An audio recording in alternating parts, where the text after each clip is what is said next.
오늘 우리가 함께 묵상할 하나님의 말씀은 사무엘상 26장입니다. 말씀 봉독은 6절부터 12절까지 하겠습니다.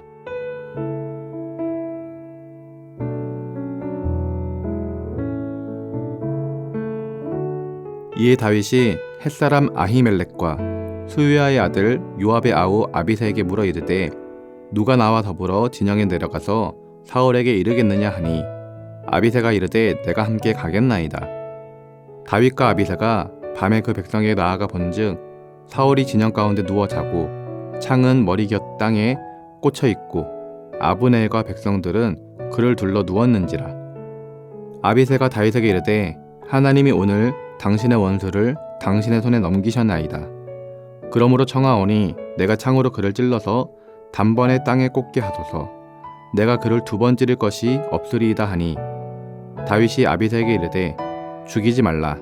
누구든지 손을 들어 여호와의 기름 부음 받은 자를 치면 죄가 없겠느냐 하고 다윗이 또 이르되 여호와께서 살아계심을 두고 맹세하노니 여호와께서 그를 치시리니 혹은 죽을 날이 이르거나 또는 전장에 나가서 망하리라.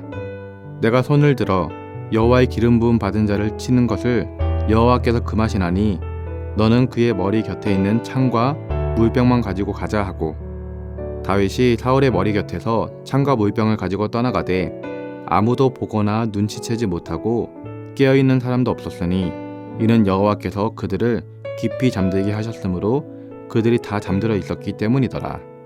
아멘.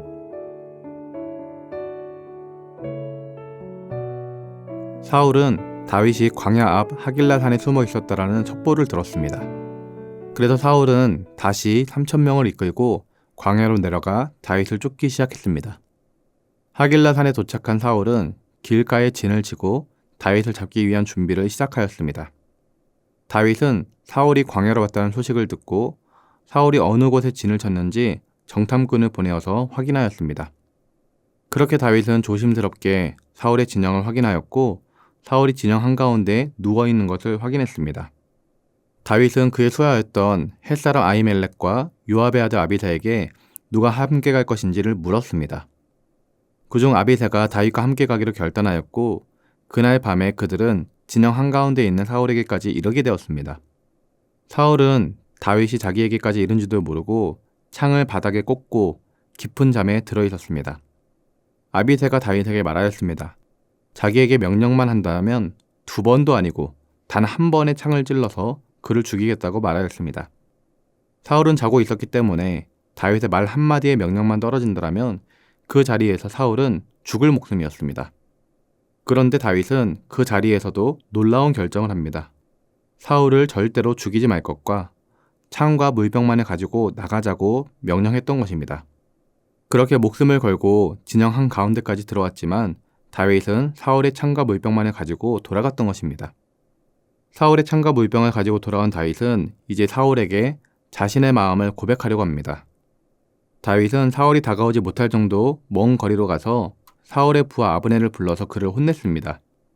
자기가 진영 한가운데 있는 사울을 찾아가 창과 물병을 가져올 때까지 아무도 그들을 발견하지 못했고 사울을 지켜주지도 못했기 때문입니다.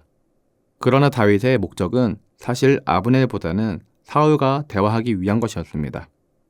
다윗은 아브넬을 불렀지만 사실상 사울을 부른 것이나 마찬가지였습니다. 다윗의 목소리를 들은 사울이 곧 대답하였습니다.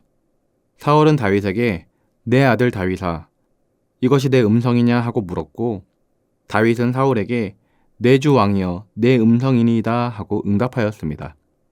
다윗은 곧 이어서 자신의 심정을 다시 사울에게 전하였습니다. 내 주는 어찌하여 주의 종을 쫓으십니까? 제가 무슨 잘못을 하였으며 내 손으로 무슨 죄악을 저질렀습니까? 내 주 왕은 이제 종의 말을 들어주시옵소서. 만일 저를 죽이라 하시니가 여호와시면 저는 기꺼이 여호와를 위한 희생제물이 되겠습니다. 그러나 만일 저를 죽이라 하는 이들이 사람들이면 그들이 여호와 앞에 저주를 받기를 원하옵니다. 여호와께서 유산으로 주신 땅에서 제가 받을 몫을 받지 못하도록 하고 저더러 멀리 떠나가서 다른 신들을 섬기라고 하면서 저를 쫓아낸 자들이 바로 그들이기 때문입니다. 다윗은 이렇게 다시 한번 자신의 무고함과 억울함을 호소하고 자기를 찾아 죽이려는 것은 결코 하나님의 뜻이 아님을 고백하였습니다. 다윗은 사울을 죽일 수 있는 기회가 2번이나 있었습니다. 그러나 다윗은 사울을 죽이지 않았습니다. 다윗이 사울을 죽이지 않은 것은 첫째로는 하나님께 기름 부음 받은 왕을 살해하는 것은 하나님을 모욕하는 일이요, 하나님이 기뻐하시지 않는 일이라는 것을 알았기 때문입니다. 또한 다윗이 사울을 죽이지 않은 또 다른 이유는 다윗은 자신의 무죄를 끝까지 증명하고 싶었기 때문입니다. 사울은 다윗을 반역자라는 명분으로 죽이려 하였습니다. 만일 다윗이 사울을 죽였더라면 잠깐은 사울의 위협으로부터 벗어날 수 있었겠지만 다윗은 평생 반역자라는 꼬리가 붙어 다녔을 것입니다. 다윗은 자신의 목숨을 걸고 이 불명예를 거절했던 것이죠. 인생을 살다 보면 때때로 빨리 보이는 길이 실제로는 크게 돌아가는 길이고, 돌아가는 것처럼 보이는 길이 가장 빠른 길인 것을 깨달을 때가 있습니다. 목적을 위해 수단과 방법을 가리지 않는 것, 과정에서 불의를 눈감는 것, 뭐로 가도 서울만 가면 된다라고 생각하는 것, 이런 태도는 때때로 우리를 큰 함정에 빠뜨립니다. 그러나 비록 더 힘들고 더 어려운 길이라 할지라도 올바른 길, 바른 방법과 과정을 통해 걸어가면 결국 그 길이 가장 빨리 가는 길이 되는 것이죠. 기독교인이라면 이처럼 정도의 길을 걸어가야 하는 것입니다. 그렇다면 어떻게 하면 정도의 길을 걸어갈 수 있을까요? 바로 주님과 동행하며 주님과 함께 걸어가는 것입니다. 날마다 주님께 무엇이 옳은지를 묻고 주님이 원하시는 길을 생각하고 순종하는 것입니다. 그 길이 인간적으로 보기에는 조금 손해보는 것 같고 어려워 보이더라도 주님의 뜻대로 순종하며 살아가는 것입니다. 이처럼 주님을 늘 붙잡고 살아가는 것이 바로 우리 인생을 주님의 뜻대로 살게 하는 것입니다. 오늘 본문에서 사울을 죽일 수 있었으면서도 인간적인 생각으로 행동하지 아니하고 하나님의 뜻을 강구하며 나아갔던 다윗의 모습이 바로 정도의 모습이라고 볼 수 있습니다. 인간적인 생각으론 나를 죽이려 한 사람을 살려주는 게 어리석은 것 같지만 그 모든 것을 하나님께 맡기는 모습을 보여주었던 것이죠. 세상 사람들이 보기에는 미련한 행동이지만 하나님이 보시기에는 믿음의 행동이었던 것입니다. 오늘 본문 25절 말씀을 보면 다윗의 믿음의 행동이 어떤 결과를 맞이했는지 알 수 있습니다. 사울이 다윗에게 이르되 내 아들 다윗아 내게 복이 있을지로다. 내가 큰 일을 행하겠고 반드시 승리를 얻으리라 하니라. 다윗은 자기 길로 가고 사울은 자기 곳으로 돌아가니라.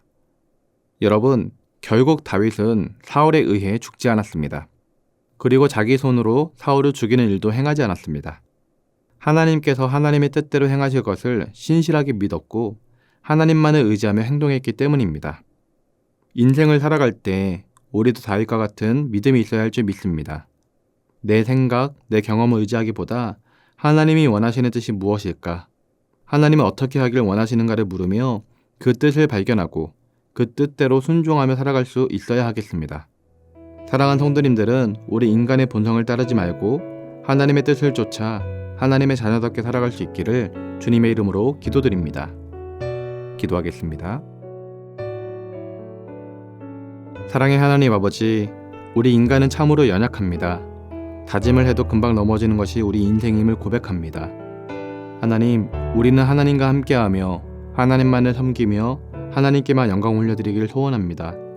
그러나 육신이 연약하여 때로 넘어질 때가 있사오니 우리를 불쌍히 여겨주시고 성령의 충만함으로 붙들어 주시옵소서.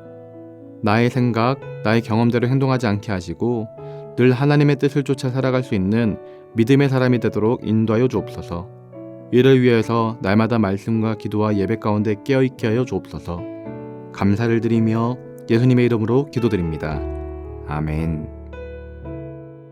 하늘에 계신 우리 아버지, 아버지의 이름을 거룩하게 하시며 아버지의 나라가 오게 하시며 아버지의 뜻이 하늘에서와 같이 땅에서도 이루어지게 하소서. 오늘 우리에게 일용할 양식을 주시고 우리가 우리에게 잘못한 사람을 용서하여 준 것 같이 우리 죄를 용서하여 주시고 우리를 시험에 빠지지 않게 하시고 악에서 구하소서. 나라와 권능과 영광이 영원히 아버지의 것입니다. 아멘.